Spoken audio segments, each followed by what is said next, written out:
Execution, आपको कैसा लगा ये बजट? बिल्कुल कोई स्पेसिफिक अनाउंसमेंट नहीं है डायरेक्ट टैक्स और इनडायरेक्ट टैक्स को लेके, पर आप देखेंगे जो मेजर जो पॉइंट जो क्रक्स आ रहा है, जो एक आप बोलते हैं जो 1 करोड़ टैक्स पेयर को जो एड्रेस किया वो किस तरीके से किया। अभी आप देख सकते हैं पीछे कई एसेसिस थे जिनको कभी 9,000 का, कभी 10,000 का, 25,000 का टैक्स डिमांड पिछले के सालों का आ रहा है, किसी को 2004-5 का, किसी को 10-11 का। तो इन्होंने इसको पर्टिकुलर एड्रेस किया और कहा कि हम 10-11 तक 25,000 और अप टू 14-15 वो 10,000 तक जो डिमांड है उनको हम वेव कर देंगे।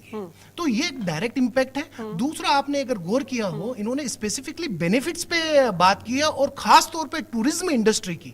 जब एक देश का प्रधानमंत्री अपने देश को टूरिज्म करने के लिए, प्रमोशन के लिए अपने आप को एडवर्टाइज करता है, तो आप देखिए लक्षद्वीप को स्पेसिफिकली इन्होंने नाम लिया गया और खास तौर पे कहा गया कि हम इनके लिए स्पेसिफिक कुछ कमेटी और कुछ तरीके के प्रपोजल लेके आ रहे हैं। एक और बात मैं आपको बताना चाहूंगा, जो स्पेसिफिकली इन्होंने कहा कि बायलैटरल ट्रीटी फॉरेन कंट्रीज के साथ में इन्वेस्टमेंट को बढ़ाने के लिए ये एक बहुत बड़ा लॉन्ग टर्म के लिए है। नो डाउट उन्होंने एक और हमको हिंट दिया कि आप तैयार रहिए, विकसित भारत के लिए 2000 अभी जुलाई के अंदर जो फुल बजट आएगा उसमें पूरा रोड मैप दिया जाएगा। ठीक है, चलिए ठीक है।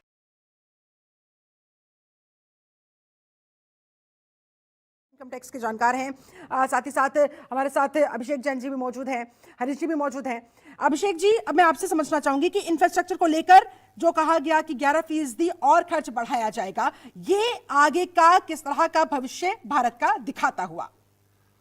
इंफ्रास्ट्रक्चर एक हम कह सकते हैं पिलर है किसी भी कंट्री का, जो ग्रोथ पिलर है। हम एक एग्जांपल लेते हैं, चेन्नई से अगर दिल्ली माल आ रहा है, उसमें अगर 5 दिन आपको लगता है प्रोडक्ट लाने में, अगर वही माल कॉरिडोर और नेशनल हाईवे को सुधार करके, इंफ्रास्ट्रक्चर को डेवलप करके 2 या 3 दिन में पहुंच रहा है, तो आप उसकी कॉस्ट कंजम्पशन, फ्यूल कंजम्पशन, उस पर्सपेक्टिव से अगर आप देखते हो। और जो हम एक और बात की गई ईस्ट कॉरिडोर, वो भी एक तरीके से आप मान के चलिए इंफ्रास्ट्रक्चर, जो गुड्स है, मूवमेंट है, वो आप चाहे किसी भी इंडस्ट्री की बात करें, आप रॉ मटेरियल चाहिए होता है और उसको डेवलप करके बाहर, आप कार मैन्युफैक्चरिंग की बात करो, आज हमें जब ऑर्डर देना पड़ता था आज से 15-20 साल पहले, तो कार मैन्युफैक्चर होके आती थी बेंगलोर से, मुंबई से या दिल्ली से राजस्थान जाती थी। अब आज हर कॉस्ट बढ़ता है। लॉजिस्टिक एक बहुत बड़ा ऐसा सेक्टर है जहां पे हमें बहुत इंप्रूवमेंट की जरूरत है और गवर्नमेंट कर रही है। तो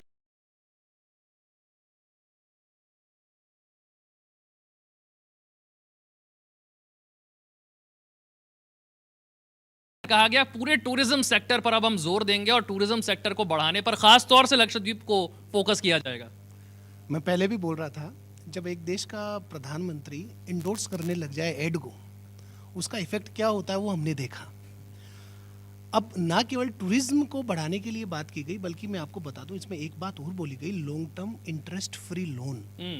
ये एक बहुत बड़ी बात थी टूरिज्म सेक्टर के लिए।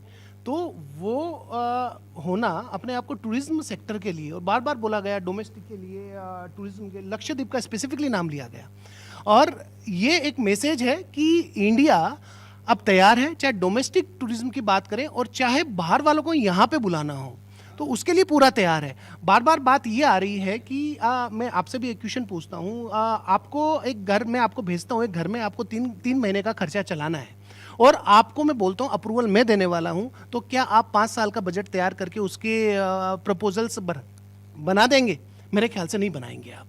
तो आज ये बात आ रही है एमएसएमई में लोन वेव होना चाहिए, मजदूरों में बढ़ाया नहीं किया। हमें पता, अगर ये गवर्नमेंट इतना बजट डाल देती उसमें, तो यही लोग हैं वो ये कहते कि भाई साहब आप तो 3 महीने का भी अभी पता नहीं है, आपने 5 साल के अनाउंसमेंट कैसे कर दिए। तो हमें ये समझना पड़ेगा कि साहब ये इंटरिम बजट है और 3 महीने के लिए इन्होंने जो वोट ऑन अकाउंट लिया, स्पेशल अप्रूवल लिया संसद के अंदर एक्सपेंसेस के लिए कि हम 3 महीने के लिए ये कर रहे हैं, तो वो हमको समझना पड़ेगा। एक्सपेक्टेशन कुछ भी हो सकती है, खास तौर पे जो आपने टूरिज्म बोला मेरे ख्याल से, और आपने एक बात कही थी कि अभी हमें रोड मैप नहीं दिखा, तो इन्होंने वो भी बात कही 2024 जुलाई के अंदर स्पेसिफिकली यही बात कही कि रोड मैप तैयार कर रखा है हमने, हम वापस आएंगे। तो दैट शोज द कॉन्फिडेंस कि हाँ, बिना लोक लुभावनी वादों के आप वापस आ रहे हैं, ये आपके स्टेटमेंट में झलकता है। लेट्स सी क्या होने वाला है, वो भविष्य की बात। अंतरिम बजट की अपनी मर्यादाएं होती हैं और उन मर्यादाओं का ध्यान रखा गया है, लेकिन ऐसा नहीं है, पहले के अंतरिम बजटों में बहुत सारी घोषणाएं